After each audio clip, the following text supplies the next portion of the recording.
ATM card ফেলে অফিসে চলে গেছে। ইয়েস, আজকেই তো আমাদের দিন। চলো আমরা শপিং এ যাই। হাই বাই, চলো চলো চলো চলো চলো চলো। ওশু, আমিও রেডি হয়ে গেছি। দেখো আমাকে কেমন লাগছে। চলো এবার তাহলে আমরা যাই। চলো।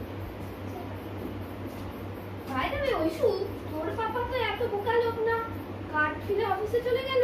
আচ্ছা কার্ডটা একবার চেক করে নিলে হতো না? চেক করে নি দাঁড়া।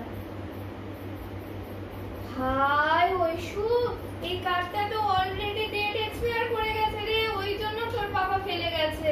High high high high high high high, সব সাজা গোজা